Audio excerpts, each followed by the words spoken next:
Hey Queen, my name is Katrina Lewis-Dixon and I am your host of the Humble Entrepreneurial Esthetician, where I want to normalize the struggle of being your own boss by sharing real, raw stories behind some of your favorite Etsys. Now let's boss up.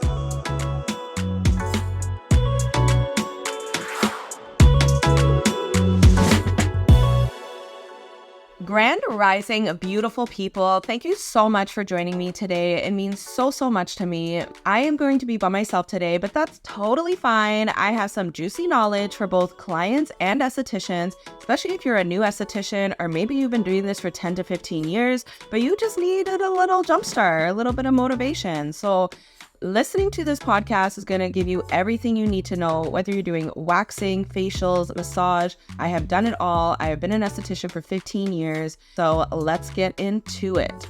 Today, we're going to be talking about the appearance and health and safety of your esthetician. So these are some good things to really look for the next time you get a service, whether you've been seeing your esthetician for a couple of years or you're going to a brand new esthetician.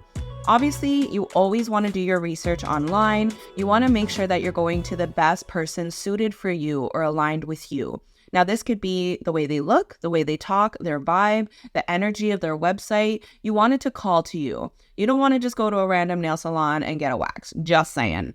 Now, for those of you who don't know, I have worked on a cruise ship about 10, 11 years ago, and I had to go to Steiner Academy in London, England. And let me tell you, it was basically Stepford Wives for estheticians. It was the most stressful school I have ever been to. I graduated Algonquin in 2010, and then I worked at spas for a couple of years, and then I decided to work on a cruise ship.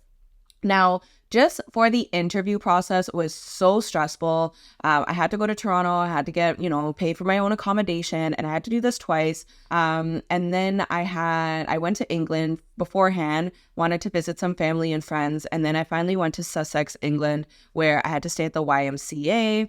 They gave us pure white uniforms and our hair had to be slicked back. We had to literally look like dolls. We had to put so much makeup on. If we did not have enough makeup on, then you had to put more on. And they would literally send people home. Like, it was by the way you stood, by the way you talked, by the way you walked. Like, I'm telling y'all, Stepford Wives. But I'm also very, very grateful for that experience. Now, they did this specifically so that you wouldn't get your white aprons or your white scrubs dirty. So they did it to look out for cleanliness, hygiene, all of those good things. I remember the second night we were all in the YMCA together and we had to iron our clothes. Now, girl, I am not about ironing. I literally wash and then I hang up to dry because, I don't have time for that. But I had to iron this shit and it was so embarrassing because I burnt a hole in my pants and I had to go back to the YMCA the next day and I had to go get a new pair. But at the time, I thought they were going to bite my head off because they were just so mean. But again, by the end of the couple of months, you really get to get connected with some of your teachers and, they all were working on a cruise ship at one point as well. So things that you need to look out for is your esthetician's hair pulled back. Now, this is extremely important. And I tell all of my estheticians, whether they're students or my employees, that they have to wear their hair back. Now, the most disgusting thing is when you're leaning over, and let's face it, all of our services, we're constantly leaning over. So posture is obviously a big one, but when you're leaning over and your hair falls into your face, your client doesn't want your hair in their poom poom. Or what if you get it in the wax? I always have had long, beautiful hair. So I'm always afraid of whipping my hair back and forth and getting it stuck in a wax pot. That would be, a little bit of everything. So you don't want that to get onto your client. You also don't want your hair to fall out, right? That's why they wear hair nets, or they should wear hair nets as chefs at McDonald's, Tim Hortons, and the back of kitchens, because they don't want their hair all over the place. So hair should always be tied back. Sometimes I'll do a half up, half down, but even when I'm looking over my client, the hair is not falling past my shoulders. If you're someone that does have bangs, even bangs, again, it's just not very professional if you have like the Bieber bangs that are just like constantly in your face. So again, tie them back or use a little clip. You know, this is going to accentuate not only your face, but also your expression. And we have to be very expressive with our clients because a lot of times we're not looking directly at our clients. When you're doing manicures, pedicures, waxing, you really have to talk to them, but you can't look at them dead in the eye because that would distract you from what you're doing. So hair is tied back, and that is a must. I honestly have been using a hair clip the last couple of months, and I am in love. I have really thick, long hair, and I find just having it tied back all the time is starting to bald me a little bit at the front. Hair clips are really, really comfortable. I kind of forget that it's in there, and she's good to go. Next, jewelry. I cannot stand seeing when estheticians are wearing jewelry on their wrists and even on their rings. Now, the reason why, it doesn't matter what service you're doing, but you're majority of the time wearing gloves except for facials and massage. Now, imagine your esthetician has a ring on their finger and then they're doing a full facial on you. For one, as the esthetician, all that product and residue is going to contaminate the ring, and it's going to get underneath the skin, so it can cause a little bit more eczema, a little bit raw skin, but also damage to your ring. Whether it's real or fake, it can cause a little bit of damage, especially if you're using like a chemical peel or any AHAs, anything that's really, really strong and concentrated.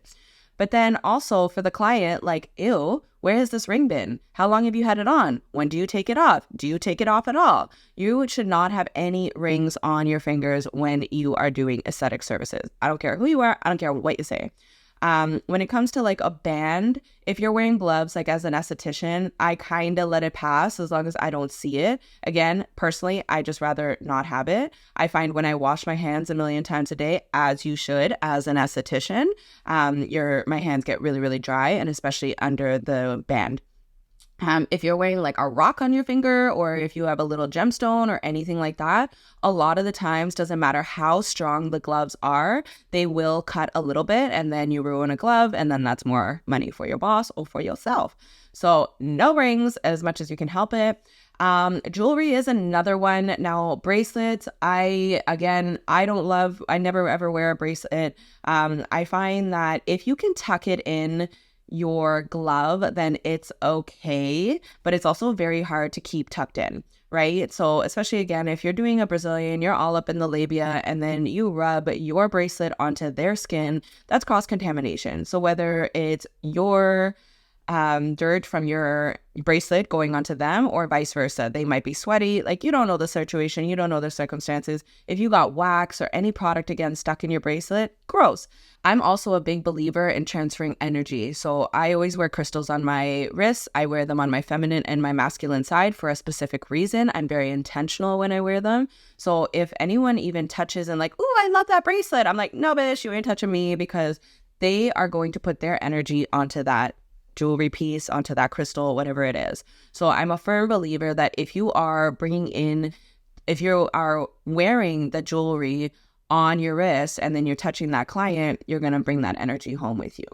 Now, watches, I can kind of understand to a certain extent. Again, learn how to read a face clock and have a clock in your room, especially with these Apple Watches. Again, I get it. You want to see if there's any notifications, if anybody's emailing you. I totally understand. Again, I feel like it's really unprofessional to like take away time from your client to work on your phone. If you're the boss, if you have a client that's running late, obviously things happen. But if you're constantly checking that, then that's super unprofessional. So again, the watch, not in love with, but I do see it more and more nowadays. But again, not only are you transferring that energy, but you're also cross-contaminating, right? So we just don't want to bring anything that we have at home. These are things to really, really be mindful of. Jewelry as well, I would say like necklaces. I like to wear my chains. I love my gold. I love my bouginess. I always tuck it in.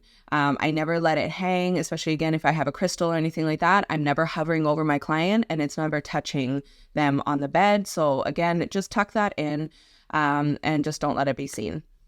Makeup. This is such a big, I want to say, not controversial, but like it's a very big topic in our industry.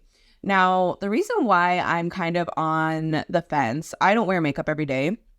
I will toot my own horn. I do have beautiful skin. I've been taking care of my skin. I used to have awful grade 4 acne back in high school. But since I was like 21, I took care of my skin religiously. And obviously being in this industry has helped me prevent any future irritation and anything like that. So anyway, short story, I have beautiful skin. Thanks. But when I was working at a spa back in the day, if I did not wear makeup, they would give me shit for it. And they were like, like you're an esthetician, you need to wear good makeup. It makes you, it's all the presentable, da, da, da. And I'm like, I get that. But doesn't this also say that I'm a good esthetician and our skincare products work? Because if I'm doing facials and I'm using SkinCeuticals or Dermalogica or whatever line that you're carrying, and I am using that on my face, that is advertising right in your face. I find that, if you're seeing your esthetician and you're like, oh, she has really great skin, then here, why don't you use da-da-da-da from SkinCeuticals? You're going to have great skin too, I think it's advertising, but hey. At the spa that I was working at, they did have a makeup line. So they did want me to wear that type of makeup, and I didn't because I didn't love it. So regardless, it's almost like false advertising if you're wearing like a ruby rose lipstick and then you don't carry it, right? So again, I always say that it really depends on what type of atmosphere you're trying to give off. If you're working at like Atlantis in Bahamas or Dubai, yeah, girl, I'm going to be wearing my best makeup because I don't know who's going to be at my treatment room. I might get Shaq or I might get somebody come pick me up. Hey. So, you never know. But at the end of the day, it really depends on how comfortable you are. I never make my estheticians wear makeup. I just want them to be presentable. So don't be coming in with like crusty eye juice from the night before. Do not be coming in with mascara from 2 days before. Like your face needs to be double cleansed, toned, moisturized before coming in. Shoes. Let's talk about shoes. Now, obviously you want to be very, very comfortable. No heels, no pumps. I am tall enough, so I don't wear them anyway. But I know there are so many salons, especially hairstylists, that do require them to wear heels. Or if, they're just a hairstylist and they like wearing heels, good luck with your back in 20 years. That's all I'm saying. And wear something that has like a mat, that has a little bit of cushion. I always make sure that my estheticians and myself have a cushion. I don't want to speak it into existence, but I used to have a very bad back, especially working on the cruise ship. Like I would go to sleep, I'd wake up, I'd touch my feet on the floor and they would start to tingle. It was so, so bad. So I obviously have to stretch every single morning because I'm an old lady, but I stretch. I do a lot of child's pose, a lot of hip flexibility because that really, really helps out a lot of the kinks in my back. But I make sure that I am always wearing Crocs. They are not the cutest things, I know. And I used to wear some like cute, just little Crocs, little black little Crocs on the ship, not like the big clogs, and they did not sing for me. If anything, they made my feet worse. I had tendonitis in my left toe and that was awful, but I got acupuncture and it made it all go away, thank goodness. But I gave in probably a year ago and I wear Crocs. So I wear Crocs in the summer that have cute little pineapples on them, and then I have Crocs in the wintertime because it's cold in here. Obviously they don't always go with the outfit, but that's okay. Your girl is comfortable, and they have that strap on in the back, so it's that sport mode, as aka bad wives say.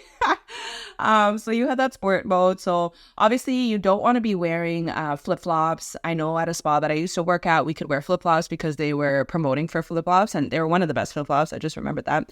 Oakby from Florida, shout out to them. But you don't want to be wearing flip-flops. Now, the main reason for this is because if you drop some sharp-ass tweezers or scissors on your foot and it cuts off your toe, then that is a huge lawsuit waiting to happen, right? Obviously, we don't want blood all over the floor. We don't want all of that pain and trauma and all of that good stuff. So protect your toes at all costs. That is extremely important. And also just like not having any strap in the back can cause a little bit of issues. If you might be clumsy, if you might trip over something. I have clients all the time leaving their purse on the ground. Don't ever do that. Maybe it's the fetish side of me, but I never ever leave my purse on the ground. It says that like in my culture, it's like you're going to go broke. So just don't do that. But sometimes clients will leave their shoes, and I've tripped over so many. I'm super clumsy too. So shoes, always comfortable. Don't care what you look like. Just make sure that you are comfortable and you have enough support. Never wear something that has literally 2 centimeters, like that's going to kill your back. Wear something that has a nice thick cushion. It's going to save your back, it'll save your career, and it'll make you have a longer career. Phones. Oh, this is such an awesome topic, especially in 2024. I find this generation is addicted to their phones. Now, I'm a millennial. I think I got my first cell phone probably at like 14, and it was because I was going to AMC theaters down in Florida, and I was going, to downtown Disney, so I needed a phone to call my mom to pick me up. Now, we're talking about a Nokia, boo-boo. We're talking about a Razr flip phone. We're not talking about a computer at your hands. Now, this younger generation is literally growing up with iPhones in their bed. So they are constantly up. They are addicted. It is a drug. I get it to a certain extent. But quick story, I had an interviewer come in the other day. They did completely amazing with me. They were doing everything in a timely manner. They didn't have their phone out. Everything went great. We do 2 interviews, and thank goodness for this, because they had another interview with Tia. The whole time their phone was on the wax table, y'all. Not even like, on the back or in the back of their pocket, like on the wax table. So first off, that's disgusting. A lot of cross-contamination. Our phones are so dirty, whether it's the oil that's touched on our face when we're talking on the phone, whether it's texting. Do you always wash your phone at the end of the day? I know I wipe my phone about 4 times a day, but do you wash your hands before texting? You don't know what kind of germs you picked up. So gross that it's on the wax table. And 2, why is it on the wax table? Are you waiting for a text? You have to be very, very careful with hiring certain people because unfortunately, there's no cameras in a wax room. So you cannot see if they're going to be texting or not. Imagine doing like a facial or a massage or a brow wax and your eyes are closed and they're just texting away. And then they put their phone down and then they touch you. Gross. So make sure that you're always looking out for a phone. I have my phone usually on the desk, but again, I'm the boss. So there's always going to be calls coming in. Sometimes I have to text my clients in between. I always either change my gloves or wash my hands right after. And I always say like, excuse me, I need to use it, but I don't have the phone like out in my face and especially at my working station. For the uniform attire itself. Now, again, another controversial topic. Should I wear all white? Should I wear all black? Now, the problem with black is, especially if you are a wax technician, you're going to get baby powder all over your body. So it is going to be looking like you're cooking some, you already know. And you have to be very, very careful because it is going to take a long time to take out. You got to use water. If you get wax on black, it's really shiny. Again, it depends on what kind of wax you're using. So just be mindful for that. Obviously, in the summertime, it does get a little bit warmer too. So depending on the temperature of your room, if you're wearing black, it is not going to be as cool on the skin. So just some things to be mindful for.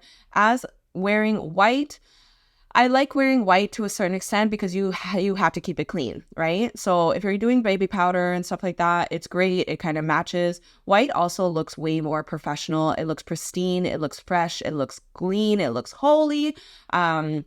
But again, it's very hard, especially for me. I don't even wear white on a regular basis because I get stains all the time. So, that's entirely up to you.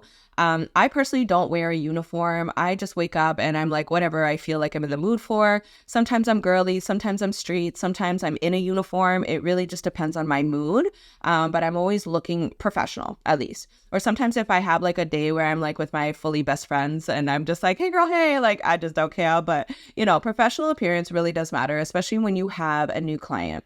Unfortunately, first impressions do matter for a lot of people, and it doesn't matter if you're having a good or a bad day, they don't care. So, if you're fully booked with a brand new schedule or you're new at working at a spa, do the best you can to set up that high expectation from the very beginning. And at the end of the day, when you look good, you feel good. So when you are presentable, you're looking in the mirror, you're looking good, you're like, I like that, I like me, then your whole work structure and your work atmosphere is just going to be a lot better to begin with.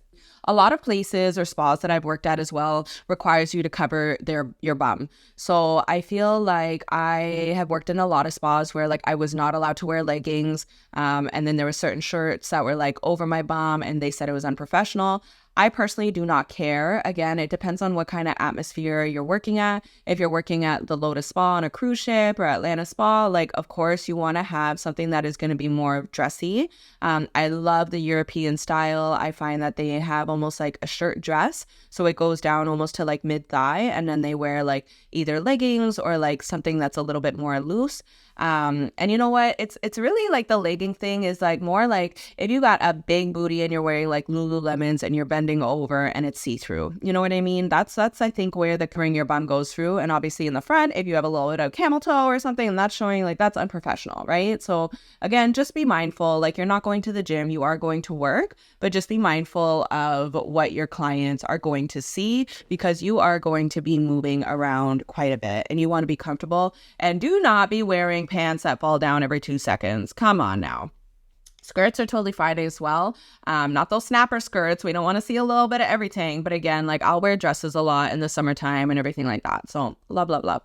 I absolutely love aprons. I honestly didn't start wearing an apron probably until the pandemic. So that's like way too late in my career. But, you know, we had to have extra protection, extra gloves, extra mask, all that stuff. But I kept the apron with me. I really, really love having an apron. I'm actually, shout out to Teddy Bear Wax. I really like how their aprons are like almost crisscross in the back.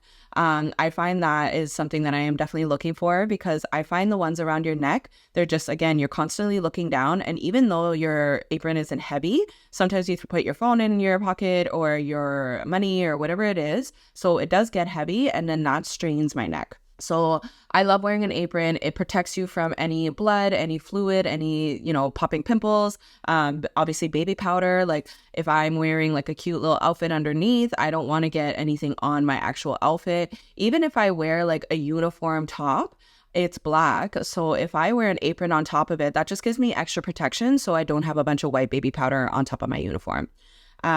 So yes, I absolutely love aprons, and like having pockets in your apron is even better, because you never know what you're going to need. Maybe you need to put your tweezers inside. I always have like a clean side and a dirty side. The dirty side is usually like money. Sometimes like I'm at the front and I'm exchanging money, so I just put it on that side. And then my clean side would be like any like gloves or tweezers or anything like that I needed.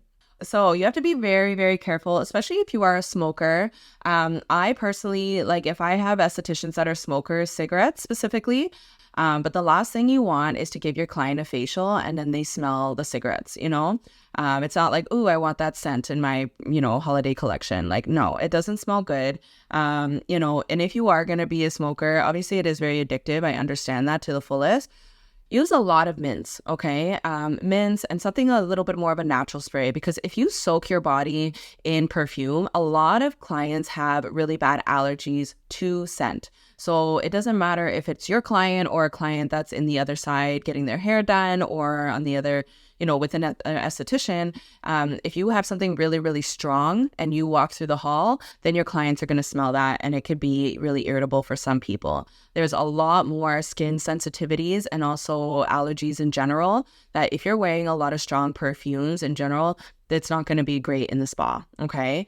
So, you know, like a little spritz or two is fine, but if you are really, really heavy on that, I really would avoid that. And just bad BO. Like, if you smell bad, girl, take an extra shower in the morning. I don't know what to tell you. Wear some deodorant. If you don't like, you know, regular deodorant, wear some natural deodorant. Like, there's so many options now to smell good without having to like soak yourself in cologne. You know what I'm saying? So don't worry about it at all. Now, next is nails. I love this topic. I actually did a episode on Between Both Cheeks. Shout out to them. We did an episode, oh my gosh, a while ago, probably during the pandemic or right a little bit after, about, is nails a must, or do they have to be short? Can they be long? Now, this really depends on what type of service you're doing. I wear my claws. I love my Riri claws. I don't put them on all year long, but I do love them when I'm going on a trip or in the summertime or when I want to feel more feminine. And I have to make sure that they're not too long. Waxing is no problem. If anything, I use that tip to flick, and it rips right off so much easier. But when it does come to sugaring, I do have to position my fingers a little bit differently. So I have to work more of a side angle as opposed to just straight on.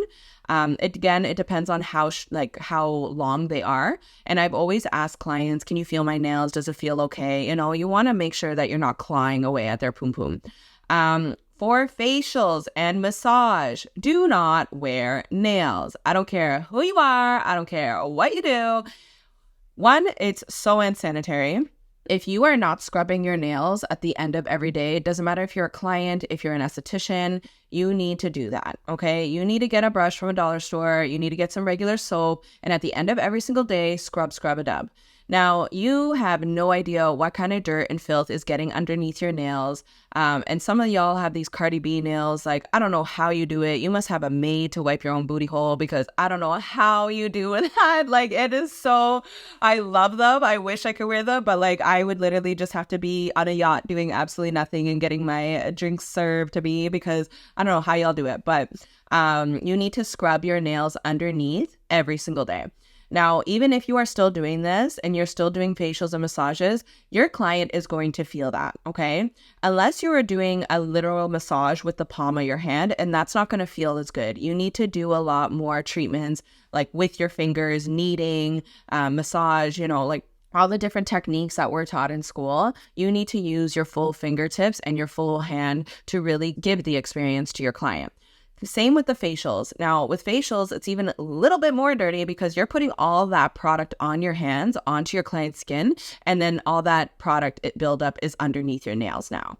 So let's say you're on the step of the mask and you're putting a mask on with your hand. I would always do it with a brush, but let's just say, and then you still have the cleanser, which was like 3 steps ago, still underneath your fingertips. Now that's getting onto your client's face and mixing it with the mask. That can be a chemical reaction. You never know. So just be very, very mindful. I know, like, I'm not going to lie. I've done it a couple times where I got my nails done for a trip and I had to work the day before. And like, I'm not going to lie, like the facials and the massagers were so uncomfortable for me, because I obviously did not want to get them clawed out. It doesn't matter if they're sharp or not. Like, if your client feels that, it's just uncomfortable. But again, sanitation is always, always key.